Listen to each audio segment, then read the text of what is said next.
जिंदाबाद जिंदाबाद। गरीबों के नेता कैसा हो, जिंदाबाद ही जैसा हो, गरीबों के नेता कैसा हो, जिंदाबाद ही जैसा हो। जीतन मांझी जिंदाबाद, जिंदाबाद जिंदाबाद, जीतन मांझी जिंदाबाद, जिंदाबाद जिंदाबाद, संतोष भैया जिंदाबाद, जिंदाबाद जिंदाबाद, संतोष भैया जिंदाबाद, जिंदाबाद जिंदाबाद, जीतन मांझी जिंदाबाद, जिंदाबाद जिंदाबाद। जीतन मांझी जिंदाबाद।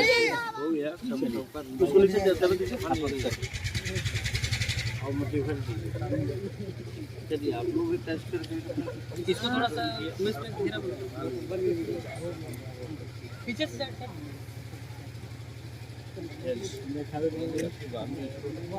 इसको अति करना पड़ेगा। चलो ना तो हमारी खड़ा कर दो।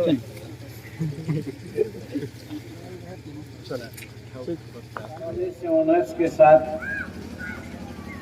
ग्रेजुएशन किया था, 67 में एमए कर रहे थे, 68 में नहीं कर सके हम एमए कोई कारण से। उस समय कोई प्राइवेट विद्यालय नहीं थे। हम इसलिए नाम ले रहे हैं कि जब हम 66 में ग्रेजुएशन किया था तो अगल बगल गांव के 15-20 गांव के लोग हमको देखने के लिए आया था। कौन भूया का लड़का है भाई जो ग्रेजुएशन किया है, उसमें भी ऑनर्स के साथ कर गया है। मन यही स्थिति थी कि लोग पढ़ते नहीं थे, बहुत कम पढ़ते थे, तो इसलिए प्राइवेट स्कूल नहीं होता था। लेकिन 70 के बाद 80 के बाद जब गरीब के भी बच्चे पढ़ने लग गए तब बड़े लोगों को दिमाग में आया कि अरे ये तो गरीब के बच्चे पढ़ जाएंगे तो फिर तो क्या हालत होगा। तब उन्होंने दोगली शिक्षा नीति अपनाई और प्राइवेट स्कूल की परिकल्पना करी कि प्राइवेट स्कूल में तो पैसा नहीं दे सकेगा गरीब के लोग, तो अमीर के बच्चा गरीब पढ़ेगा प्राइवेट स्कूल में और गरीब का बच्चा पढ़ेगा सरकारी विद्यालय में। आज सरकारी विद्यालय का हालत खराब होने का खास कारण यही है। इलाहाबाद हाई कोर्ट ने आज से 5 वर्ष पहले कहा है कि अगर सरकारी विद्यालय को ठीक रखना है तो सरकार कानून बनावे कि चाहे राष्ट्रपति का यहाँ जज का बेटा हो या चपरासी का बेटा हो, सबको सरकारी विद्यालय में पढ़ना होगा। अगर ये व्यवस्था हो जाए तो जज साहब की आंखें भी सरकारी विद्यालय पर रहेगी और गरीब के लोग का भी रहेगा कि स्कूलों में क्या हो रहा है। अब आज स्कूल में तो सिर्फ खिचड़ी के नाम पर हमारे बच्चा थाली ढंढना के जाते हैं, थाली ढंढना के आते हैं। मास्टर साहब बड़ा मौज से आते हैं और चले जाते हैं। मेरा कहने का मतलब ताली बजाना नहीं है भैया, आंसू बहाने का एक चीज़ है, विचार करने का चीज़ है। कितना बड़ा षड्यंत्र हो रहा है हमको नीचे रखने का, ये समझने का चीज़ है। अब बड़े लोग तो चालाक हैं। हम जब यहाँ तो कहते हैं तो अलग बात है, छोटा सा मजलिस है आपका। हम तो मुख्यमंत्री के रूप में भी रहे हैं कि वो जो सत्ता में जो अभी तक हैं वो हमारे नहीं है, यहाँ के नहीं है, बाहर के रहने वाले लोग हैं।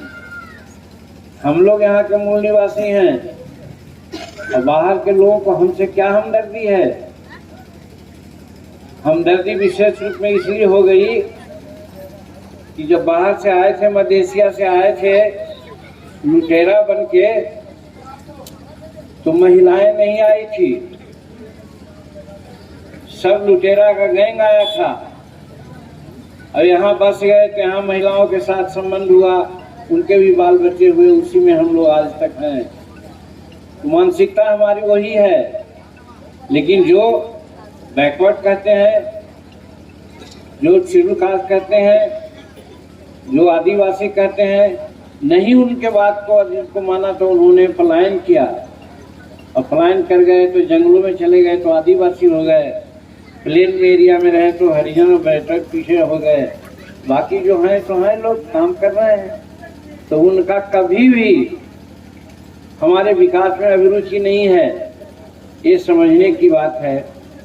मैं इसीलिए कह रहा हूँ पंचायती राज है, पंचायती राज है, बहुत अच्छा है, हो रहा है, करना चाहिए, लेकिन मर्ज हमारा कहाँ है इसको समझना चाहिए। वही डॉक्टर सफल बीमारी का इलाज करेगा जो डायग्नोसिस करेगा हमारी बीमारी का, कि हमारी बीमारी का जड़ कहाँ है। अगर वो समझ गया कि हमारी बीमारी का जड़ अमुक जगह है तो वो ठीक देख लेगा, और नहीं तो ऐसे आंख मूंद करके 50 दवाइयाँ लिखा करेगा जैसे बहुत से डॉक्टर लिखते हैं, कुछ नहीं होगा। वही आज हो रहा है। आज हमको हम 1982 में विधानसभा में एक शब्द को कहा था तो बड़ी गाली दिया मिल जाता हमको, और शेड्यूल कास्ट के लोग यानी हरिजन भाई एमएलए ही गाली दिया था। हम कहा था कि हमको इंदिरा आवास मत दीजिए, तो लोग जीतन जी पगला गया है क्या। हमने कहा था कि हमको इंदिरा आवास बनाने लायक बनाइए, यानी हम आज बीए में कर गए हैं तो आज एमएलए हो गए हैं, हमारा भाई इंस्पेक्टर पुलिस हो गया है, तो हम अपने इंदिरा आवास एक जगह नहीं, हम 4 जगह इंदिरा आवास अपना घर बना लेंगे। लेकिन हम पढ़ेंगे तब ना, हम जॉब करेंगे तब ना, हम व्यापार करेंगे तब ना। इसलिए इंदिरा आवास मत दिए हमको, उस लायक हमको बनाइए। बड़ी हंसी हुई थी, बड़ी गाली हमको सुनने में आया मिला था। लेकिन आज दिल पर हाथ रख के रखिए कि जो पढ़ लिख गया, जो नौकरी में आ गया, जो व्यापार कर रहा है, वो अपना मकान अपने ढंग से बनाता है। इंदिरा आवास तो एक मॉडल है, जैसा दे दिया गया उस तरह से बनाया जाता है, और वो भी 17वीं शताब्दी का मॉडल है। आज है उसमें कि 2 गो घर रहे, उसमें कैटल शेड रहे, स्मरणागार रहे, बाथरूम रहे, ये सब चीज की व्यवस्था है। आज नहीं है। ये व्यवस्था करेगा तो आज 5 लाख बनेगा। हम मुख्यमंत्री थे तो ऐसा ही कल्पना करके भारत सरकार से पैसा लाने का प्रयास किया था, 3 लाख रुपया लग रहा था। हम बीच में चले गए, इसलिए नहीं तो हम इस तरह का लागू कर देते। हमारा कहना है कि आज एक सभ्य परिवार को